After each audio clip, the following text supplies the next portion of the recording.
എല്ലാവർക്കും എൻ്റെ പുതിയ വീഡിയോയിലേക്ക് സ്വാഗതം. ഈ വീഡിയോയിൽ ഞാൻ പറയാൻ പോകുന്നത് ഒരു പ്രത്യേക വിഷയമാണ്. കാരണം എനിക്ക് ഇന്ന് യൂട്യൂബിൻ്റെ വകയായിട്ട് ഒരു മെസ്സേജ് വന്നു. അപ്പോൾ അത് നമ്മൾ വേണോ വേണ്ടയോ എന്ന് തീരുമാനിക്കണം. എന്നിട്ട് അത് നമ്മൾ യൂട്യൂബിൽ ഓപ്റ്റ് ചെയ്ത് കഴിഞ്ഞാൽ, ആ സെറ്റിങ്സിൽ പോയി യൂട്യൂബിൽ അത് നമ്മൾ സെലക്ട് ചെയ്ത് കഴിഞ്ഞാൽ നമ്മുടെ ആ കാര്യം ഓണാകും. അല്ലെങ്കിൽ വേണ്ടാന്നുണ്ടെങ്കിൽ നമ്മളൊന്നും ചെയ്യേണ്ട കാര്യമില്ല. അപ്പോൾ കാര്യം എന്താണെന്ന് ചോദിച്ചാൽ, ആർട്ടിഫിഷ്യൽ ഇൻ്റലിജൻസ് എന്ന് പറഞ്ഞാൽ നിങ്ങൾക്ക് എല്ലാവർക്കും അറിയാം, ഇപ്പോൾ വളരെ പോപ്പുലറായിട്ടുള്ള കാര്യമാണ്. അപ്പോൾ നമ്മുടെ കണ്ടൻറ്റ്, അതായത് ഒരു യൂട്യൂബ് ചാനൽ നടത്തുന്ന ആളിൻ്റെ കണ്ടൻറ്റ് അതുപയോഗിച്ചുകൊണ്ട് അയാളുടെ രൂപവും അയാളുടെ ശബ്ദവും എല്ലാം ഉപയോഗിച്ചുകൊണ്ട് തന്നെ ആ കണ്ടൻറ്റ് അവർ AI യൂസ് ചെയ്തുകൊണ്ട് തന്നെ തേർഡ് പാർട്ടി കമ്പനീസ്, അതായത് മൂന്നാമത് നമ്മളല്ലാതെ, യൂട്യൂബും നമ്മളും അല്ലാതെ മൂന്നാമത് കമ്പനീസ്, അവർ നമ്മുടെ കണ്ടൻറ്റ് ഉപയോഗിച്ച് ആർട്ടിഫിഷ്യൽ ഇൻ്റലിജൻസ് വഴി ഒരുപാട് കണ്ടൻറ്റ് വളരെ സ്പീഡിൽ വേഗം അത് ലോകം മുഴുവനും വ്യാപിപ്പിക്കും.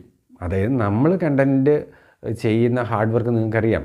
അതായത് യൂട്യൂബ് ചെയ്യുന്നവർക്കറിയാം, പലതവണ റീടേക്ക് പലതവണ എടുത്തിട്ടാണ് യൂട്യൂബ് പലപ്പോഴും എഡിറ്റ് ചെയ്ത് കഴിഞ്ഞിട്ടാണ് ഈ കാര്യങ്ങൾ അവതരിപ്പിക്കാൻ പറ്റുന്നത്. അതുപോലെ യൂട്യൂബിൻ്റെ കണ്ടൻറ്റ് ക്രിയേഷൻ്റെ സമയത്ത് ഒരുപാട് റെഫർ ചെയ്യേണ്ടതായിട്ട് വരുന്നുണ്ട്. അതായത് നമ്മൾ പല വെബ്സൈറ്റുകളിലും പലതരം അനുഭവങ്ങളും നേരത്തെ എഴുതി വെച്ചതും അങ്ങനെ പലതരം അറിവിൻ്റെ പല ശാഖകളും എല്ലാം കൂടെ ഒന്നിപ്പിച്ച് എങ്കിൽ മാത്രമേ ഉള്ളൂ ഒരു നല്ല വീഡിയോ ചെയ്യാൻ പറ്റുള്ളൂ. എന്നിട്ട് ഞാൻ മിക്കപ്പോഴും കണ്ടൻറ്റ് ഉണ്ടാക്കിയിട്ട് അതൊരു പോയിൻ്റായിട്ടൊരു പേപ്പറിൽ എഴുതി വെച്ചിട്ട്, അതിൻ്റെ ഒരു സൂചകമായിട്ട് എഴുതി വെച്ചിട്ട്, അത് ആ ഒരു വിഷയത്തെക്കുറിച്ച് AI എന്താണ് തരുന്നത്, അതായത് ChatGPT എന്ന് പറയുന്ന ഒരു AI ഉണ്ട്, അതുപോലെ ഗൂഗിൾ ജെമിനായി എന്ന് പറയുന്ന ഒരു AI ഉണ്ട്. അപ്പോൾ ആ ഗൂഗിൾ ജെമിനായിയുടെ മുമ്പിലത്തെ പേരായിരുന്നു ഗൂഗിൾ ബാഡ് എന്ന് പറയുന്ന പേര്. അപ്പോൾ ഈ രണ്ട് മെയിൻ സെർച്ച് എഞ്ചിനിലും ഞാൻ ഉദ്ദേശിക്കുന്ന വിഷയത്തെക്കുറിച്ച് ഞാൻ കണ്ടൻറ്റ് ക്രിയേഷന് വേണ്ടി കൊടുക്കും. അപ്പോൾ ഞാൻ മനസ്സിലാക്കിയൊരു കാര്യം, നമ്മൾ സ്വയം റെഫർ ചെയ്ത് ഏറ്റവും അനുയോജ്യമായിട്ടുള്ള രീതിയിൽ നമ്മൾ കഷ്ടപ്പെട്ട് ഉണ്ടാക്കുന്ന ആ കണ്ടൻറ്റിനേക്കാൾ മിക്കവാറും സമയത്ത് ആ കണ്ടൻറ്റിനേക്കാൾ ഈ AI ജനറേറ്റഡ് ആയിട്ടുള്ള, ഓട്ടോ ജനറേറ്റഡ് ആയിട്ടുള്ള കണ്ടൻറ്റ് താഴെയായിരിക്കും. അപ്പോൾ ഞാനൊരു 10 പോയിൻ്റാണ് ഒരു കാര്യത്തെക്കുറിച്ച് ഗുണവും ദോഷവും എഴുതുന്നതെങ്കിൽ, ഇവർക്ക് മിക്കവാറും വളരെ കുറഞ്ഞ പോയിൻ്റേ കാണുള്ളൂ. അത് തന്നെയല്ല, സാഹചര്യവുമായിട്ട് പൊരുത്തപ്പെടാത്ത പല കണ്ടൻറ്റും ആയിരിക്കും ഇവർ തരിക. ഞാൻ പറഞ്ഞു വന്നത്, നമ്മുടെ ഹാർഡ് വർക്ക് ഉപയോഗിച്ച് നമ്മൾ AIക്ക് നമ്മുടെ കണ്ടൻറ്റ് യൂസ് ചെയ്യാനായിട്ടുള്ള അനുവാദം കൊടുക്കരുത് എന്നുള്ള ആശയമാണ് എനിക്ക് പറയാനുള്ളത്. അപ്പോൾ എന്തൊക്കെ നേട്ടങ്ങളാണ് ഇങ്ങനെ കൊടുത്താൽ കിട്ടുന്നതെന്നുള്ളത് നമുക്ക് നോക്കാം. AI എന്ന് പറയുന്ന ശാസ്ത്രശാഖയെ കൂടുതലായിട്ട് വികസിപ്പിക്കാൻ പറ്റും. അപ്പോൾ ഓർക്കണം, അത് വികസിക്കും തോറും മനുഷ്യൻ്റെ കഴിവുകളും മനുഷ്യൻ്റെ ആവശ്യങ്ങളും മനുഷ്യൻ്റെ പുരോഗതിയും മനുഷ്യൻ്റെ സർഗ്ഗവാസനയെല്ലാം കുറഞ്ഞു വരികയാണ് ചെയ്യുന്നത്. കാരണം നമുക്കറിയാം, പലതരം ആൾക്കാരുടെ, പല മേഖലയിലുള്ള ആൾക്കാരുടെ ജോലി ഒരുപാട് നഷ്ടപ്പെടുത്തിയ, ഇനി നഷ്ടപ്പെടാൻ പോകുന്ന ഒരു കാര്യമാണ് ആർട്ടിഫിഷ്യൽ ഇൻ്റലിജൻസ്.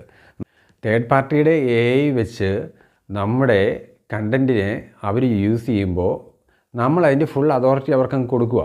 അപ്പോൾ അവർക്ക് എങ്ങനെ വേണമെങ്കിലും അത് മിസ്യൂസ് ചെയ്യാം.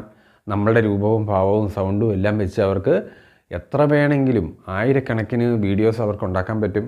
അതായത് നമ്മളെപ്പോലെ റീടേക്ക് എടുക്കേണ്ട ആവശ്യമില്ല, അതുപോലെ വാക്കുകളുടെ ആവർത്തനമില്ല, അങ്ങനെയെല്ലാം സയൻറ്റിഫിക്കായിട്ട് പറ്റും.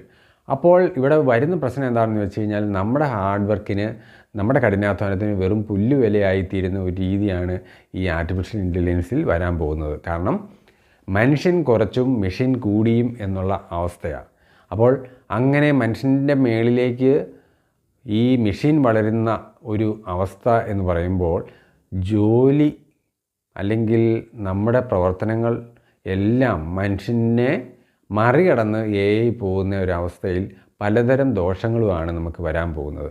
കാരണം ജോലിയില്ലായ്മ വരും, അതുപോലെ പലതരം മൂല്യങ്ങൾക്ക് പലതരം ഇടിവ് വരും, പലതരം സംസ്കാരത്തിനും പലതരം പ്രശ്നങ്ങൾ വരും. അപ്പോൾ ഞാൻ പറയാൻ വന്നത്, ഇതിനെ പ്രൊമോട്ട് ചെയ്യുന്ന ചിലർ പറയുന്ന ഒരു ന്യായം എന്താണെന്ന് ചോദിച്ചു കഴിഞ്ഞാൽ, ഈ തേർഡ് പാർട്ടി കമ്പനീസ് നമുക്ക് എന്തെങ്കിലും ചെറിയ പേയ്മെൻറ്റ് തരും എന്നാണ്.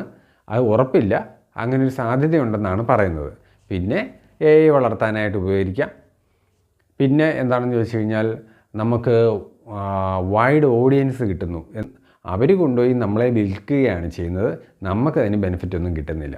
അപ്പോൾ നമ്മുടെ യഥാർത്ഥ ചാനൽ തീർച്ചയായിട്ടും കുറച്ചുകൂടെ ഡൗൺ ആയി പോവുകയേ ചെയ്യുള്ളൂ. കാരണം തെറ്റുകുറ്റങ്ങളില്ലാത്ത രീതിയിൽ കൃത്രിമമായിട്ട് അവർ നമ്മുടെ ചാനലിലെ കണ്ടൻറ്റ് വെച്ചുകൊണ്ട് തന്നെ കൂടുതലായിട്ട് പെർഫോം ചെയ്യും. ഉചിതമായിട്ടുള്ള നടപടികൾ നിങ്ങൾക്ക് സ്വീകരിക്കാം. അതായത് വേണ്ടാന്നുണ്ടെങ്കിൽ നിങ്ങളൊന്നും യൂട്യൂബിൽ ചെയ്യേണ്ട കാര്യമില്ല. അതേസമയത്ത് വേണമെന്നുണ്ടെങ്കിൽ യൂട്യൂബിൽ അത് സെറ്റിങ്സിൽ പോയി എനേബിൾ ചെയ്യണം.